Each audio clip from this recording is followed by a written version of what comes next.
Ang programang ito ay hatid sa inyo ng the Department of Tourism. It's more fun in the Philippines.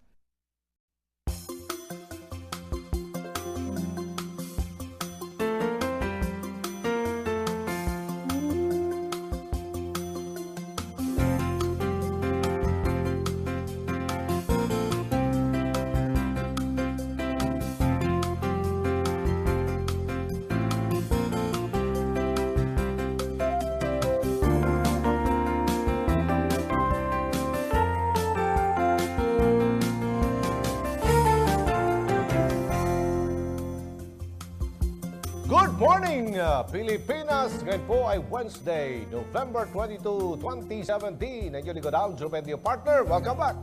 Magandang umaga, partner. Magandang umaga po sa inyong lahat. Catherine Vital po sa inyong lingkod. Alam mo, partner, mahalagang maintindihan ng mga kababayan natin itong usapin tungkol sa open pit mining. Oo. Kanya-kanyang opinion tayo dito sa issue Ano ito. opinion mo dyan?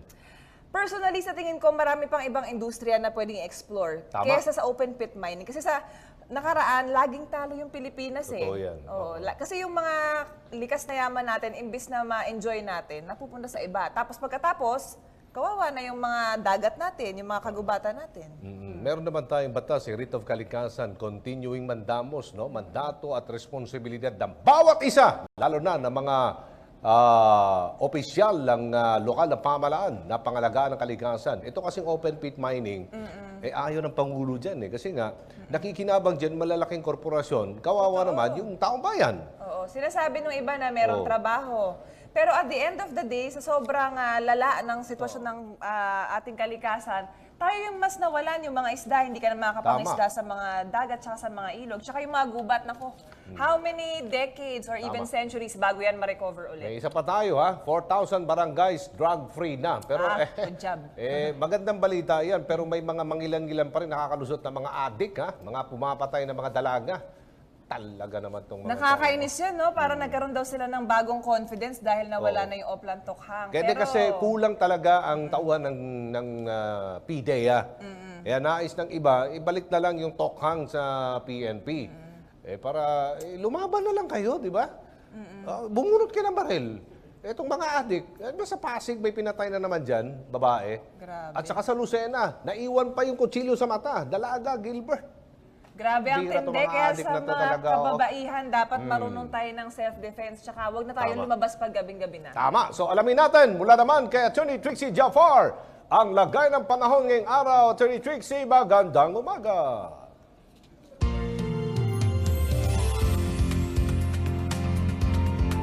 Magandang umaga, Aljo, Kathy. Mula nga sa ating latest satellite images, 3 weather systems ang nakakaapekto sa ating bansa. Una, yung northeast monsoon o hanging amihang partikular na dito sa maya extreme northern Luzon. At ang tail end of a cold front naman ang nakakaapekto dito sa may silang bahagi ng northern at central Luzon. Habang ang intertropical convergence zone ang umiiral naman dito sa may bahagian ng southern Mindanao. At dahil nga sa epekto ng tail end ng cold front at ITCZ, inaasahan natin ngayong araw na malaki ang tsansa ng mga pag-ulan sa may probinsya ng Cagayan, maging sa Isabela at gayon rin sa may Aurora at Quezon. Inaasahan rin natin na malaki ang tsansa ng pag-ulan sa may ARMM at sa may probinsya naman ng Soc-Sargen. Samantala, dahil nga sa northeast monsoon at pulo-pulong pag-ulan ang mararanasan partikular dito sa maya Batanes at Babuyan Group of Islands. Dito naman sa may Kamaynilaan at iba pang bahagi ng ating bansa ay maaliwalas na panahon ang mararanasan, lalo na't makikita natin nga na wala masyadong kaulapan ang nakakaapekto dito sa ating bansa. Subalit, posible pa rin yung mga pulo-pulong pag-ulan at pagkidlat pagkulog, lalo na sa dakong hapon o gabi. Magandang balita rin dahil wala tayong anumang low pressure area na nagbabadya na mabuo o pumasok sa loob ng ating Philippine Area of Responsibility. Ibig sabihin, maliit ang tsansa na magkaroon tayo ng bagyo sa linggong ito. Samantala, walang naktaas na gale warning. Ibig sabihin, ligtas na makapaglalayag ang ating mga kababayan, subalit iba yung ingat pa rin po.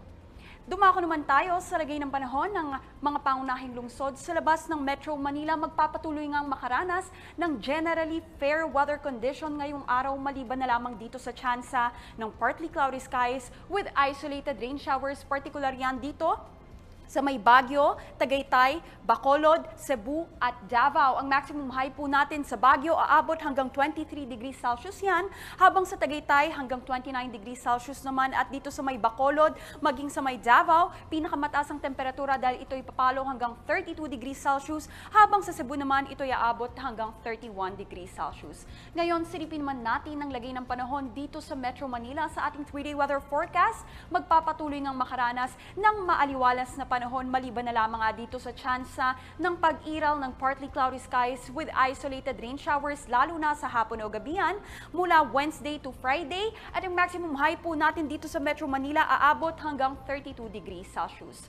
Dumako naman tayo sa weather abroad sa Asian Cities Outlook para sa oras na ito.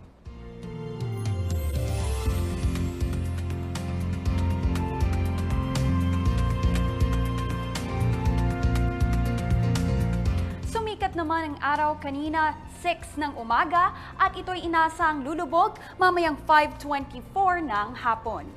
At yan ang latest mula sa PTV Info Weather. Ako si Trixie Jofar para sa Bayan. Back to you, Aljo, Cathy.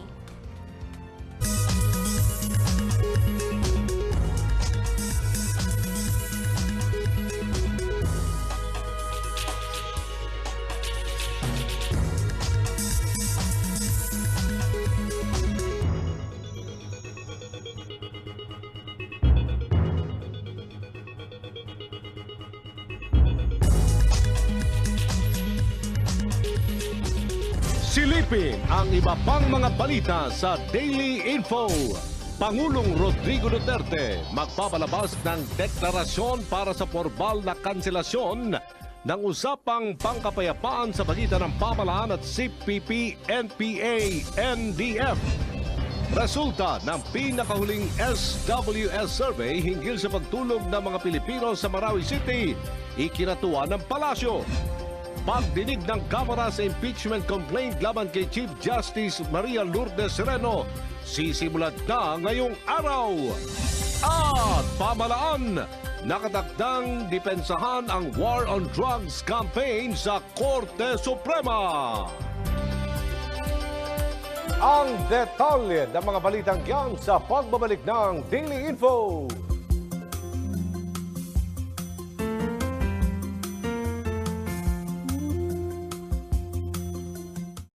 Ang programang ito ay hatid sa inyo ng the Department of Tourism. It's more fun in the Philippines.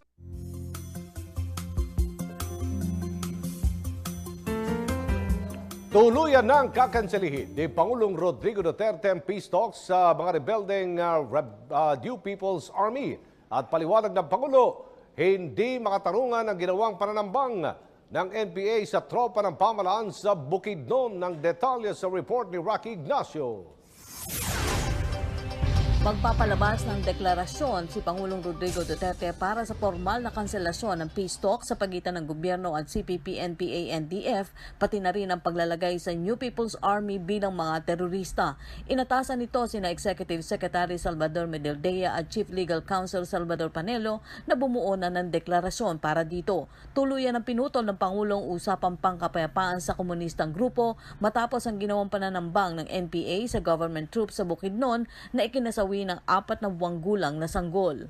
Sir, nabanggit nyo, follow up lang dun sa konteksto po na yon. Nabanggit po ninyo na maglalabas po kayo ng proclamation na i-declare ito. Terminating the talks and categorizing them as terrorist groups.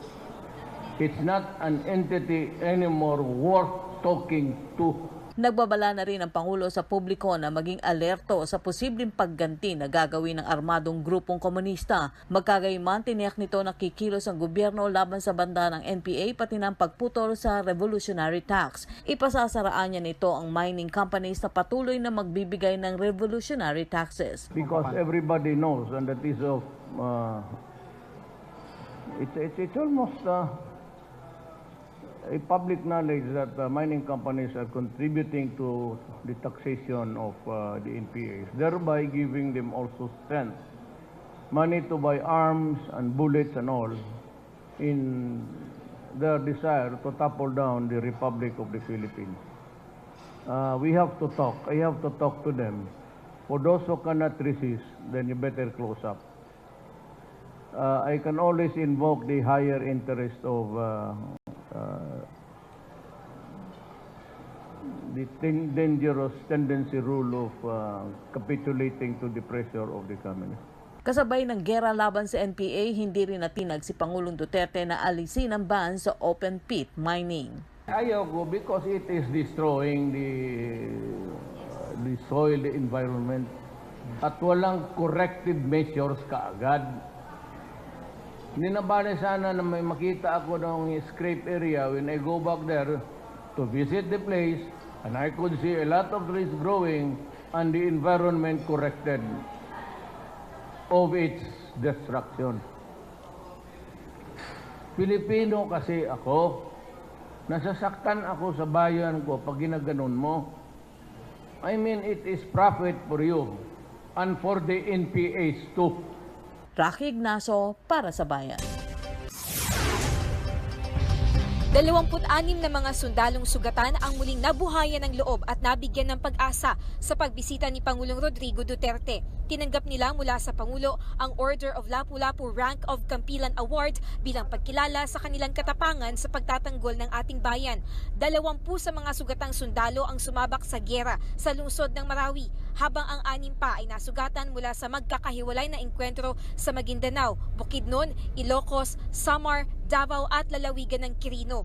Bukod sa medalya, nakatanggap din ang mga sugatang sundalo ng tulong pinansyal, gun certificate at tigi-isang cellphone para agad nilang makontak ang tanggapan ng Pangulo oras na kailanganin nila ng iba pang agarang tulong. Kasalukuyan silang nakakonfine at nagpapagaling sa Army General Hospital. Yung serbisyo ninyo sa bayan, hindi mapalitan ng pera yan. Utang ng loob ng Pilipino sa inyo.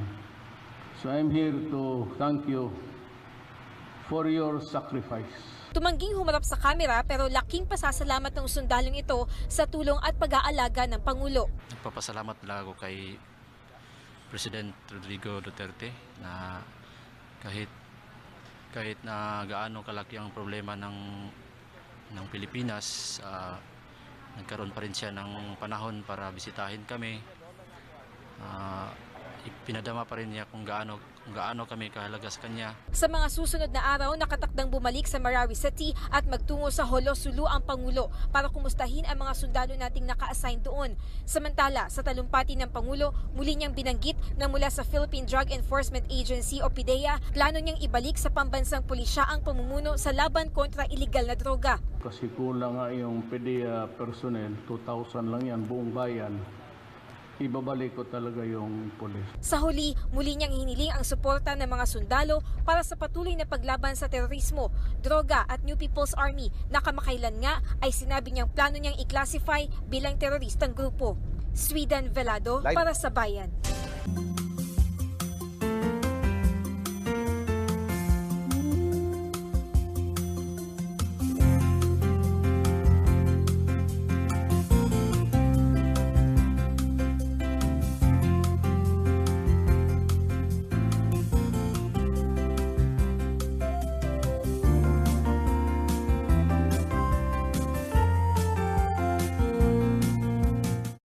Ang programang ito ay inihatid sa inyo ng the Department of Tourism. It's more fun in the Philippines.